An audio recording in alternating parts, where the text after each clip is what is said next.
శుభం శుభం అని కొత్త తెలుగు సినిమా మొన్న శుక్రవారం మే 9న థియేటర్స్లో రిలీజ్ అయింది. ఈ సినిమాకు బజ్ రావడానికి కారణం ఈ సినిమా ప్రొడ్యూసర్ మన హీరోయిన్ సమంత తీసిన మొదటి సినిమా ప్రొడ్యూసర్గా. ఇక ట్రైలర్లో ప్రమోషన్ ఈవెంట్లో బాగా బజ్ వచ్చింది. ట్రైలర్లోనే సినిమా కథ చెప్పేశారు. ఏంటి, మనకు టీవీ సీరియల్స్ చూస్తున్న ఆడవాళ్ళు ఏదో దయ్యం పట్టినట్టు చేయడము అలా చూపించారు. ట్రైలర్ ఫన్నీగా ఉంది, కామెడీ ఎంటర్టైనర్. సో సినిమా చూస్తే 2 గంటలే ఉంది సినిమా. భీమునిపట్నం అంటే మనం భీమిలి అంటాం. భీమునిపట్నం అంటే ఎవరికి తెలియదు, కానీ భీమిలి అంటే తెలుసు, వైజాగ్ దగ్గర. ఆ ఊరు చాలా అందంగా చూపించారు. ఆ సముద్రం, ఆ ఏరియల్ షాట్స్ చూస్తే చాలా బాగుంది ఆ ఊరు భీమిలి. ఇక ఎప్పుడు జరిగింది టైం పీరియడ్ ఎస్టాబ్లిష్ చేయలేదు సినిమాలో. అంటే ఇది TV serials, cable TV, dish TV, landline ఫోన్లు, అంటే మొబైల్ ఫోన్లు లేవు, సీసీ కెమెరాలు లేవు. అంటే ఇది 90sలో జరిగినట్టు అనుకోవాలి మనము. అది చెప్పలేదు సినిమాలో. ఇక మెయిన్గా ఈ సినిమా అంత కొత్త వాళ్ళతో తీసింది సమంత. ఈ సినిమా మూడు జంటలు అంత కొత్త వాళ్ళే. అందులో ఒక జంట మెయిన్ జంట హీరో హీరోయిన్ అనుకోవాలి. ఆ హీరోగా చేసిన అబ్బాయి ఇంతకుముందు కల్కిలో చూశాను, అతన్ని ప్రభాస్ పక్కన. హీరోయిన్గా చేసిన అమ్మాయి కూడా చాలా బాగుంది, అందంగా ఉంది అమ్మాయి. అది మెయిన్ జంట. ఇంకో 2 జంటలు ఉన్నాయి, వాళ్ళు కూడా చిన్న చిన్న క్యారెక్టర్లు వేశారు చాలా సినిమాల్లో. సో ఈ ముగ్గురిదే కథ. ఒక అరగంట టైం తీసుకున్నారు ఈ సెటప్ చేయడానికి. మనకు ఆ భీమునిపట్నాన్ని, వాళ్ళ లైఫ్ స్టైల్స్ ఇవన్నీ మనకు పరిచయం చేయడానికి ఒక అరగంట టైం తీసుకున్నారు. పాటలు అంటే ఏం లేవు, డ్యూయట్స్ ఏం లేవు, కానీ బ్యాక్గ్రౌండ్లో ఏదో పాటలు వస్తూ ఉంటాయి, కథ ముందుకు వెళ్తూ ఉంటుంది. ఈ 3 జంటలతో పాటు ఇంకొక కామెడీ క్యారెక్టర్ ఉంది, అతను వంశీధర్ అనుకుంటా అతని పేరు. డిష్ టీవీ పెట్టి అతను కామెడీ బాగుంటుంది అతనిది. ఇలా అరగంట తర్వాత మనం ట్రైలర్లో ఏదైతే చూసామో, రాత్రి 9 గంటలకు ఒక సీరియల్, ఆ సీరియల్ని చూస్తున్నప్పుడు ఆడవాళ్ళకి ఏమో జరుగుతుంది. అది మనం ట్రైలర్లో చూసాం కదా, దయ్యం పట్టినట్టు చేస్తుంటారు. సో అది ఏంటి అనేది మనకు మిగతా అరగంటలో చూపించారు. అంటే ఫస్ట్ హాఫ్లో గంట సినిమాలో మొదటి అరగంట సెటప్కి వాడుకున్నారు. నెక్స్ట్ అరగంటలో ఈ ప్రాబ్లం ఏదైతే ఉందో అది ఎందుకు వచ్చింది, అప్పుడే ఎందుకు వస్తుంది, ఇవన్నీ ఇంకా అరగంట సేపు డిస్కషన్. 1 గంట సినిమా. అక్కడ సొల్యూషన్ ఇవ్వడానికి అన్నట్టు మనకు సమంత కూడా యాక్ట్ చేసింది. ఫస్ట్ హాఫ్లో ఒక సీను, సెకండ్ హాఫ్లో ఒక సీను.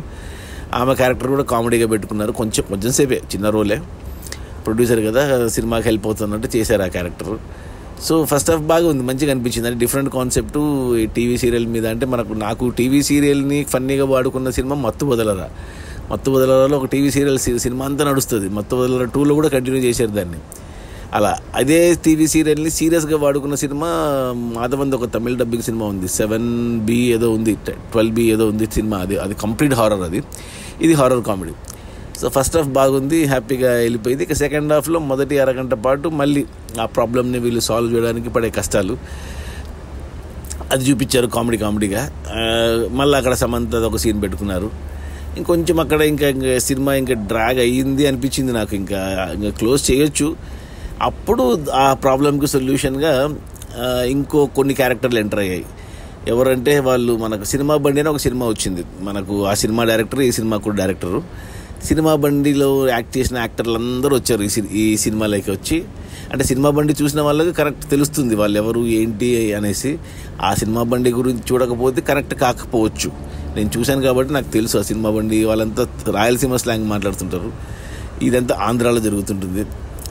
ప్లస్ మన గంగవ్వ ఉంది, తెలంగాణ స్లాంగ్, అన్ని స్లాంగ్లు మిక్స్ అయ్యాయి అక్కడ. వాళ్ళు ఇక వాళ్ళ సినిమా బండి టీంతో ఈ 3 జంటలు కలిసి ఆ ప్రాబ్లమ్ని ఎలా సాల్వ్ చేశారనేది లాస్ట్ అరగంట. ఇక లాస్ట్లో క్లైమాక్స్ ముందు ఒక మంచిగా, అంటే కొద్దిగా చాలా సీరియస్గా వెళ్ళిపోయింది సినిమా. ఒక 5 నిమిషాలు ఉందనంగా సినిమా అయిపోవడానికి 10 నిమిషాలు ఉందనంగా కొంచెం సీరియస్ హారర్ ఎలిమెంట్ పెంచారు డోసు. ప్లస్ ఇక ఎండింగ్లో చిన్న మెసేజ్ లాంటిది ఇచ్చి భార్యాభర్తల బంధం గురించి ఎండ్ చేశారు. మంచిగా అనిపించింది, బాగుంది సినిమా. 2 గంటల సినిమా. సమంత ప్రొడ్యూస్ చేసి అంత కొత్త వాళ్ళైనా కానీ చాలా బాగా చేశారు, చాలా బాగా తీశారు. ఆ భీమునిపట్నం బ్యాక్డ్రాప్ ఫ్రెష్గా అనిపించింది. Plus 90s backdrop, TV serial ఇవన్నీ ప్రతి ఇంట్లో ఉండేది ఇవన్నీ. సో అందుకు నాకు నచ్చింది సినిమా. అయితే బాగా ఎంటర్టైన్ కావచ్చు. నేనైతే చూశాను. నేను అంటే పిల్లలకి ఏం అవసరం లేదు, కానీ వైఫ్కి చూపిస్తాను ఖచ్చితంగా, మళ్ళీ ఇంకోసారి చూస్తాను. ఫ్యామిలీతో చూడదగ్గ సినిమా, ఎంచక్క ఎటువంటి ఇబ్బంది ఏం లేదు. సో 2 గంటలు కాబట్టి థియేటర్స్లో ఉంది. మంచి ఫ్యామిలీ ఎంటర్టైనర్. సో మంచి కామెడీ, అక్కడక్కడ కొద్దిగా హారర్ ఎలిమెంట్. హారర్ అంటే పెద్ద హారర్ ఏం కాదు, ఓ మంచి మెసేజ్ భార్యాభర్తలకి. సో ఫ్యామిలీతో చూడదగ్గ సినిమా. నా రేటింగ్ వచ్చి 3/5. సో చూడండి, ఈ శుభం సమంత ప్రొడ్యూస్ చేసిన సినిమా. బాగుంది సినిమా. Okay, bye.